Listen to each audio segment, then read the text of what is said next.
Hi all, welcome back to my channel. ಇವತ್ತು ನಾನು ನಿಮಗೋಸ್ಕರ ನಮ್ಮೂರಲ್ಲಿ ರೇಣುಕಾ ಯಲ್ಲಮ್ಮ ತಾಯಿ ಕರಗ ಆಗಿತ್ತು, ಅದ್ರದ್ದು ಒಂದು ಗ್ಲಿಮ್ಸ್ ಹಾಕ್ತಾಯಿದ್ದೀನಿ, ನೋಡ್ಕೊಂಬನ್ನಿ. ತುಂಬ ಅಂದರೆ ತುಂಬ ಚೆನ್ನಾಗಿತ್ತು ಕರಗ ಮಾತ್ರ. ರೇಣುಕಾ ಯಲ್ಲಮ್ಮ ಮಾತ್ರ ನಮ್ಮೂರಲ್ಲಿ ಶಿಡ್ಲಘಟ್ಟದಲ್ಲಿ ತುಂಬ ಅಂದರೆ ತುಂಬ ಪವರ್ಫುಲ್ ದೇವರು ಅಂತಲೇ ಹೇಳ್ಬೋದು.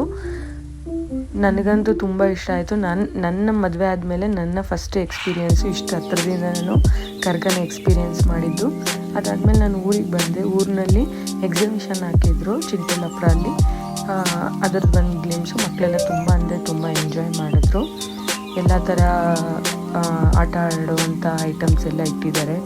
ನೀವು ಸಹ ಚಿಕ್ಕಬಳ್ಳಾಪುರ ಕಡೆ ಬಂದರೆ ಹೋಗಿ ವಿಸಿಟ್ ಮಾಡಿ. ಪಕ್ಷಿ ಪ್ರದರ್ಶನ ಸಹ ಇತ್ತು, ಅದನ್ನು ಸಹ ಒಂದು ಗ್ಲಿಮ್ಸ್ ಹಾಕಿದ್ದೀನಿ.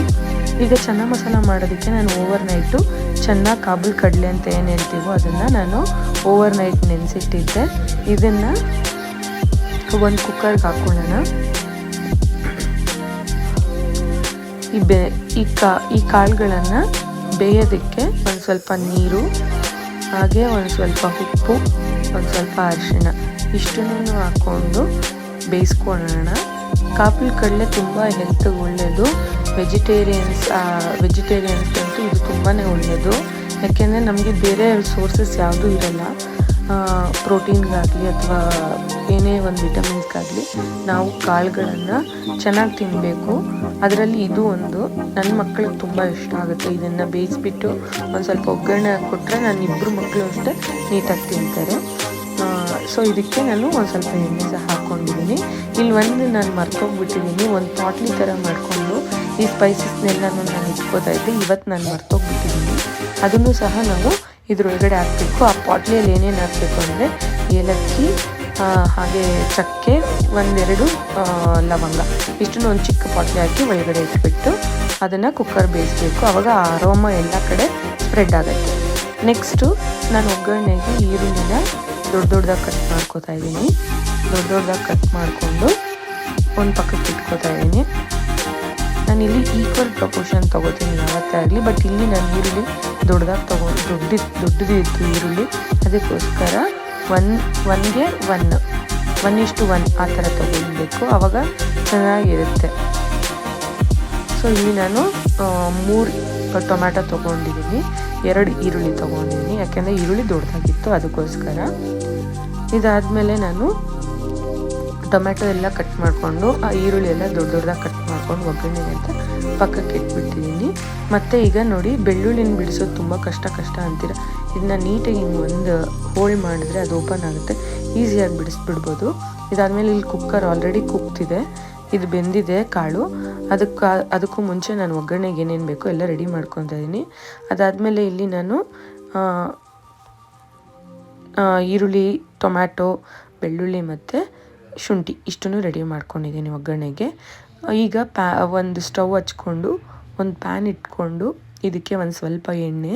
ನಾನು ಜೀರಿಗೆ ಪುಡಿ ಹಾಕಲ್ಲ, ಅದಕ್ಕೋಸ್ಕರ ಜೀರಾನೇ ಹಾಕ್ತೀನಿ, ಅಂದರೆ ಜೀರಿಗೆನೇ ಒಗ್ಗರಣೆಗೆ ಹಾಕ್ಬಿಡ್ತೀನಿ.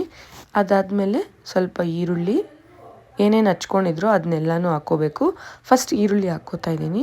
ಈರುಳ್ಳಿನ ಸ್ವಲ್ಪ ಗೋಲ್ಡನ್ ಬ್ರೌನ್ ಬರೋ ತನಕ ಸ್ವಲ್ಪ ಫ್ರೈ ಮಾಡ್ಕೋಬೇಕು.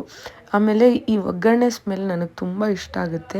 ಯಾರ್ಯಾರಿಗೆಲ್ಲ ಇಷ್ಟ ಆಗುತ್ತೆ ಈ ಥರ ಒಗ್ಗರಣೆ ಮಾಡೋ ಸ್ಮೆಲ್ ಅಂತ ಕಮೆಂಟ್ ಮಾಡಿ ತಿಳಿಸಿ, ಓಕೆನಾ?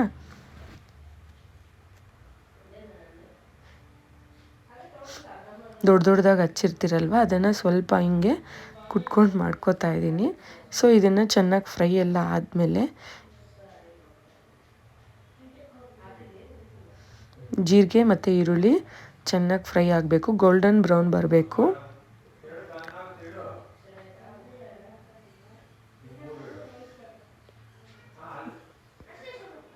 ಈಗ ನಾನು ಟೊಮ್ಯಾಟೊ ಹಾಕ್ಕೋತಾ ಇದ್ದೀನಿ, ಹಾಗೆ ಬೆಳ್ಳುಳ್ಳಿ ಮತ್ತು ಶುಂಠಿನೂ ಸಹ ಇದಕ್ಕೆ ಸೇರಿಸ್ಕೋತಾ ಇದ್ದೀನಿ.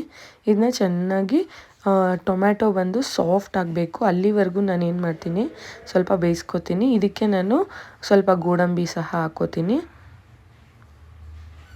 ಗೋಡಂಬಿ ಹಾಕೋದ್ರಿಂದ ಅದು ಒಂಥರ ಆ ಥಿಕ್ನೆಸ್ಸೇ ಚೇಂಜ್ ಆಗುತ್ತೆ ಮತ್ತು ಒಂದು ಒಳ್ಳೆ ಫ್ಲೇವರ್ ಕೊಡುತ್ತೆ.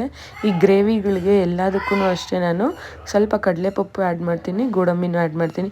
ಇಲ್ಲಿ ನಾನು ಸ್ವಲ್ಪ ಕೊಬ್ಬರಿ ಹಚ್ಕೋತಾ ಇದ್ದೆ, ನನ್ನ ಮಗ ಒಂದು ವಿಸಿಟ್ ಹಾಕ್ಕೊಂಡು ಹೋಗಿದ್ದಾನೆ.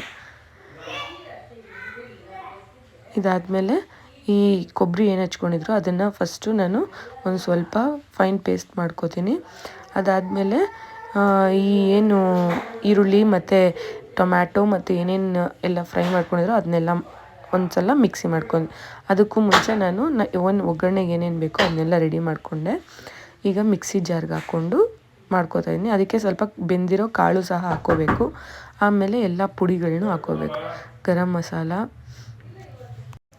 ಇಲ್ಲೆಲ್ಲ ನಾನು ಗರಂ ಮಸಾಲ 1 ಟೇಬಲ್ ಸ್ಪೂನ್, ಹಾಗೆ ಜೀರಾ ಪೌಡರ್ ನಾನು ಹಾಕಲ್ಲ, ಚಿಲ್ಲಿ ಪೌಡರ್ 1-2 ಟೇಬಲ್ ಸ್ಪೂನ್ ಮತ್ತು ಚೆನ್ನ ಮಸಾಲ ಪೌಡರ್ನ ಹಾಕ್ತಾಯಿದ್ದೀನಿ. ನೆಕ್ಸ್ಟ್ ಟೈಮ್ ನಾನು ಮಾಡಿದಾಗ ಚೆನ್ನ ಮಸಾಲ ಪೌಡರ್ ಹೇಗೆ ಮಾಡೋದು ಮನೆಯಲ್ಲೇ ಅಂತ ತೋರಿಸ್ಕೊಡ್ತೀನಿ. ಇಷ್ಟನ್ನು ಈ ಮಿಕ್ಸಿ ಜಾರ್ಗೆ ಹಾಕ್ಕೊಂಡು ರುಬ್ಕೊಳ್ಳೋಣ.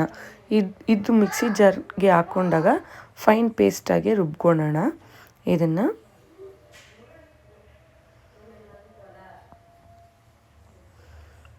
ಇದು ಫೈನ್ ಪೇಸ್ಟಾಗಿ ಮಾಡ್ಕೊಂಡಿದ್ದೀನಿ. ನೆಕ್ಸ್ಟು ಒಂದು ಪ್ಯಾನ್ ಇಟ್ಕೊಂಡು ಅದಕ್ಕೆ ಒಂದು ಸ್ವಲ್ಪ ತುಪ್ಪ, ಆದರೆ ಸ್ವಲ್ಪ ಜಾಸ್ತಿ ಎಣ್ಣೆನೇ ಹಾಕೋಣ. ಆಮೇಲೆ ನಾನು ಸ್ಪೈಸಸ್ ಎಲ್ಲ ರೆಡಿ ಮಾಡ್ಕೊಂಡಿದ್ದೆ, ಪಲಾವ್ ಎಲೆ, ಚಕ್ಕೆ, ಲವಂಗ, ಇದನ್ನೆಲ್ಲನೂ ಪ್ಯಾನ್ಗೆ ಹಾಕಿ ಸ್ವಲ್ಪ ಫ್ರೈ ಆದಮೇಲೆ ಈರುಳ್ಳಿ ಸ್ವಲ್ಪ ಹಾಕ್ಕೊಳ್ಳೋಣ. ನಾನು ಯಾವ ಪ್ಯಾನಲ್ಲಿ ಫಸ್ಟ್ ಹುರ್ಕೊಂಡಿದ್ನೋ ಅದೇ ಪ್ಯಾನಲ್ಲೇ ಹುರ್ಕೊಂಡಿರೋದಕ್ಕೆ ಅದು ಆ ಥರ ಕಾಣಿಸ್ತಿದೆ ಪ್ಯಾನು, ಇಲ್ಲಾಂದರೆ ಚೆನ್ನಾಗಿ ನೀಟಾಗೇ ಇರುತ್ತೆ.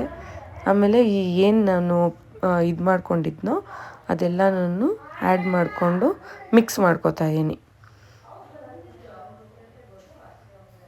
ಗ್ರೈಂಡ್ ಮಾಡ್ಕೊಳಕ್ಕೆ ಎಲ್ಲ ಏನೇನು ಯೂಸ್ ಮಾಡಿದ್ನೋ ಅದು ಇಲ್ಲ.